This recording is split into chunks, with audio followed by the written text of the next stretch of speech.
হে everyone, কী অবস্থা সবার? আশা করি সবাই অনেক বেশি ভালো আছেন। আমিও ভালো আছি। আজকের এই ভিডিওতে আমরা স্ট্যান্ডার্ডাইজেশন জুপিটার নোটবুকে ইমপ্লিমেন্ট করে দেখব। তো স্ট্যান্ডার্ডাইজেশন ইমপ্লিমেন্ট করার আগে আমরা এই ব্যাপারটা আরেকটু ক্লিয়ার হয়ে নিই। স্ট্যান্ডার্ডাইজেশন ছিল আমাদের ইনপুট যে ফিচার আছে সেই ইনপুট ফিচারের সাথে আমাদের টার্গেট যে ভ্যারিয়েবল তার যে ডিস্টেন্সের রেঞ্জ সেটা যাতে সিমিলার থাকে। এইচ কলামের যে ভ্যালুগুলো দেখতে পাচ্ছি অ্যান্ড স্যালারি কলামের যে ভ্যালুগুলো দেখতে পাচ্ছি, এইচ কলামের ডিস্টেন্স যদি ক্যালকুলেট করি আর স্যালারি কলামের ডিস্টেন্স যদি ক্যালকুলেট করি তাহলে দেখা যাবে এইচ কলামের ডিস্টেন্স যে ভ্যালু সেগুলো অনেক কম আসবে অ্যান্ড স্যালারি কলামের যে ডিস্টেন্স ভ্যালুগুলো আসবে সেগুলো অনেক বেশি আসবে। তাই আমাদের এইচ কলামের যে ভ্যালুগুলো এগুলোকে ট্রান্সফর্ম করে আমরা স্মল রেঞ্জের ভ্যালুতে কনভার্ট। তো এটা আমরা জুপিটার নোটবুকে কিভাবে করব সেটাই আজকে দেখব। তো এর জন্য আমাদের একটা ডেটা সেট প্রয়োজন হবে। আমি সেই ডেটা সেটটা কেগেল থেকে ডাউনলোড করে নিব। তো কেগেল থেকে আমি এই ডেটা সেটটা নিতে চাচ্ছি। এটা হচ্ছে সোশ্যাল নেটওয়ার্ক অ্যাডস। তো এক্ষেত্রে আমরা কলাম দেখতে পাচ্ছি user ID, gender, age, estimated salary and purchase. User ID and gender এই দুইটা কলাম আমাদের খুব একটা দরকার হবে না স্ট্যান্ডার্ডাইজেশনের জন্য। আমরা হচ্ছে age, estimated salary and purchase এই তিনটা কলাম নিব। তো আমরা এর জন্য পুরো ডেটা সেটটা এখান থেকে ডাউনলোড করে নিব। আফটার দ্যাট আমি একটা ফোল্ডার ক্রিয়েট করে সেখানে আমি এই ডেটা সেটটা আপলোড করে দিব। তো আমি এখানে একটা ফোল্ডার ক্রিয়েট করেছি স্ট্যান্ডার্ডাইজেশন নামে অ্যান্ড আমার যে সিএসভি ফাইলটা আমি কেগেল থেকে ডাউনলোড করেছি সেটা এখানে ইম্পোর্ট করেছি অ্যান্ড আমি একটা স্ট্যান্ডার্ডাইজেশন নামে জুপিটার নোটবুক ক্রিয়েট করেছি। প্রথমে আমাদের যে নেসেসারি লাইব্রেরিজগুলো আছে সেগুলো ইম্পোর্ট করে নিব। এক্ষেত্রে আমি নামপাই, পান্ডাস, ম্যাটপ্লটলিব অ্যান্ড সিবনটা ইউজ করব। এখানে আমার যে নেসেসারি লাইব্রেরিজগুলো দরকার হবে সেগুলো আমি ইম্পোর্ট করে ফেলেছি। এখন আমাদের কাজ হচ্ছে ডেটা প্রিপ্রসেসিং। তো এর জন্য আমি আমার ডেটা সেটটা এখন ইম্পোর্ট করে নিব এই নোটবুকে। এখানে আমি আমার ডেটা সেটটা ইম্পোর্ট করে নিয়েছি অ্যান্ড ডিএফ নামের একটা অবজেক্টের মধ্যে আমি আমার ডেটা সেটটা রেখেছি। আমার যে ডেটা সেটটা আছে সেটা আমি একটা ডেটা ফ্রেমে কনভার্ট করেছি অ্যান্ড সেটা আমি ডিএফ নামের একটা ভ্যারিয়েবলের মধ্যে স্টোর করেছি। তো এখন আমি আমার ডেটা সেটটা প্রিন্ট করেছি। আমার ডেটা সেটটা কাইন্ড অফ এরকম দেখতে, user ID, gender, age, estimated salary and purchase. এখন এখানে আমি যদি স্ট্যান্ডার্ডাইজেশন করি এর জন্য আমার ইউজার আইডি অ্যান্ড জেন্ডারের খুব একটা দরকার হবে না। তা আমার প্রথম দুইটা কলাম আমি রিমুভ করতে চাচ্ছি, তাই এখানে আমি দুইটা কলাম রিমুভ করে নিয়েছি। তারপর আমি হচ্ছে আমার ডেটা সেটটা প্রিন্ট করে নিচ্ছি। তো আমার ডেটা সেটটা এখন কাইন্ড অফ এরকম দেখতে, age, estimated salary and purchase দেখাচ্ছে। এখন আমি আমার ডেটা সেটটাকে স্প্লিট করে নিব for training and test data set. এখানে এসকে লার্ন যে লাইব্রেরিটা আছে সেখান থেকে আমি ট্রেন, টেস্ট, স্প্লিট সেটা ইম্পোর্ট করেছি। আমার এখানে যে ডেটা সেটটা আছে সেখানে এজ আর এস্টিমেটেড স্যালারি এই দুইটা হচ্ছে আমার ইনপুট ফিচার আর পারচেসটা হচ্ছে আমার টার্গেট ভ্যারিয়েবল। তো এর জন্য আমার এই এক্সের মধ্যে এজ আর এস্টিমেটেড স্যালারিটা রাখবো আর পারচেসটা রাখবো আমি ওয়াই ভেরিয়েবলের মধ্যে।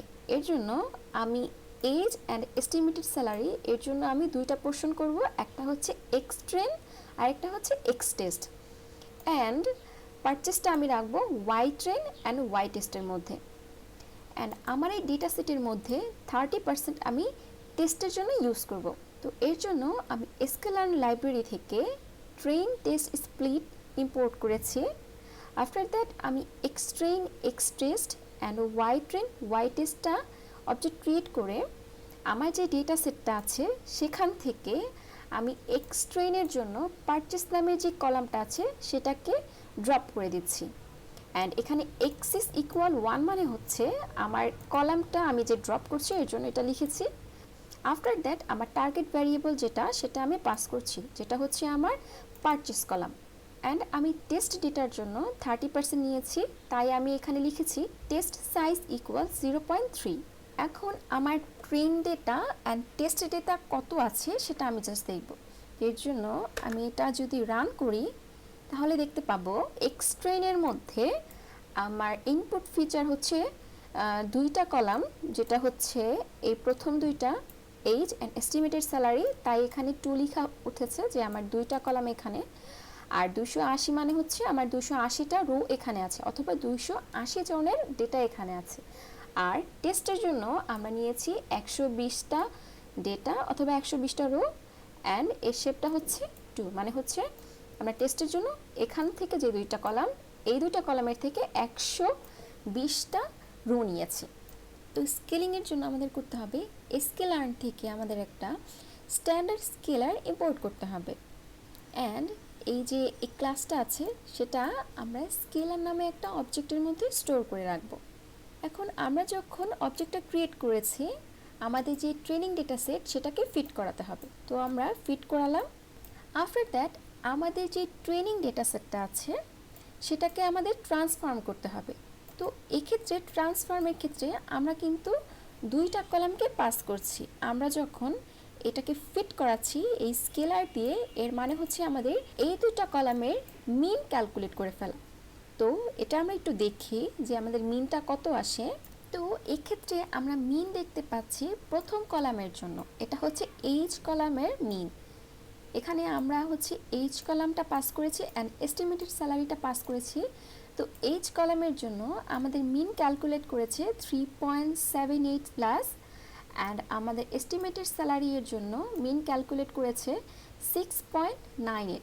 তো এখানে আমরা দেখতে পাচ্ছি আমরা যে ট্রেনিং ডেটা সেট দিয়েছিলাম সেটা একটা ডেটা ফ্রেম হিসেবে দিয়েছি, বাট আমাদের যখন আমাদের ডেটা সেটটা স্কেলড হয়ে গিয়েছে সেটা একটা নামপাই অ্যারে হিসেবে কিন্তু রিটার্ন করেছে। তো এর জন্য আমরা কি করব, আমাদের যে স্কেলড ডেটা সেট সেটাকে আমরা একটা ডেটা ফ্রেমে কনভার্ট করে ফেলবো।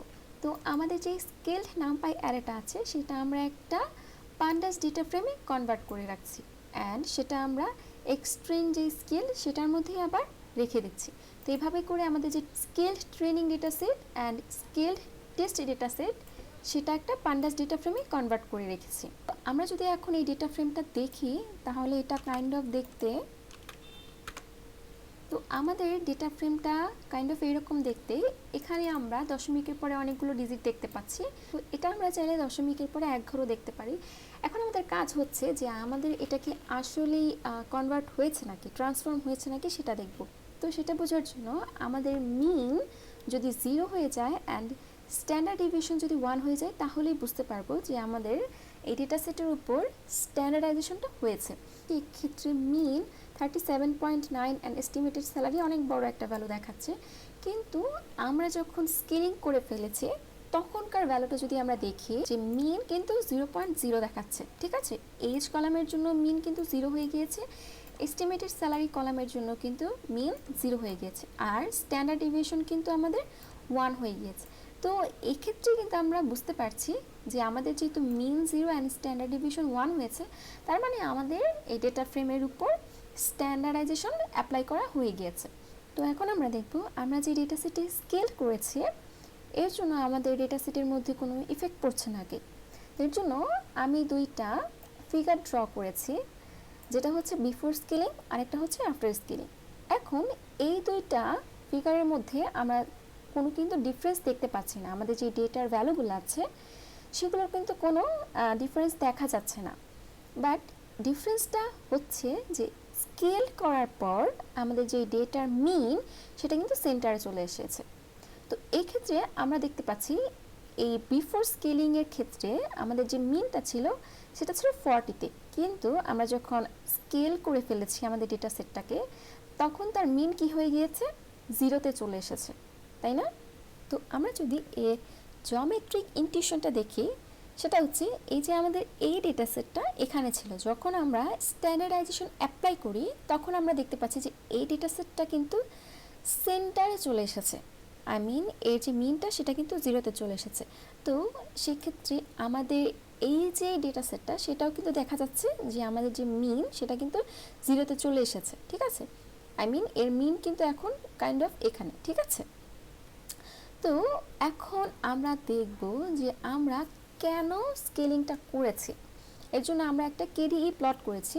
এখানে আমরা যে ব্লু লাইনটা দেখতে পাচ্ছি এটা হচ্ছে এইচ কলামের জন্য, আর এক্ষেত্রে আমাদের যে অরেঞ্জ কালার লাইনটা দেখা যাচ্ছে এটা হচ্ছে এস্টিমেটেড স্যালারি।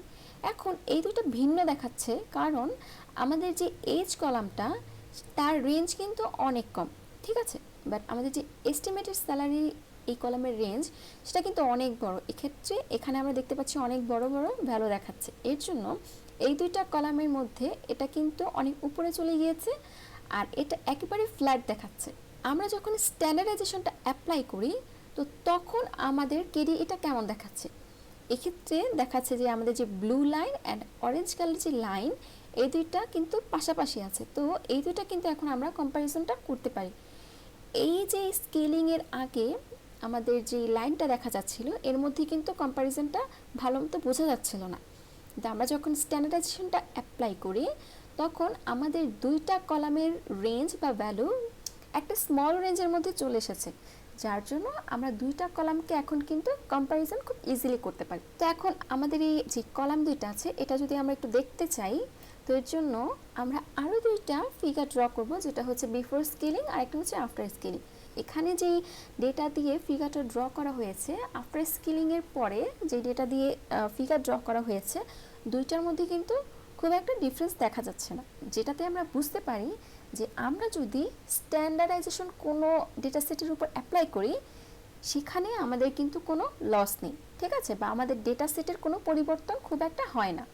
এস্টিমেটেড স্যালারি এর জন্য যদি কোনো ফিগার দেখতে চাই সেটাও আমরা দেখতে পাচ্ছি যে এক্ষেত্রে আমাদের বিফোর স্কেলিং অ্যান্ড আফটার স্কেলিংয়ের যে ভ্যালুগুলো সেটা কিন্তু কাইন্ড অফ দুইটাই কিন্তু সেম, ঠিক আছে।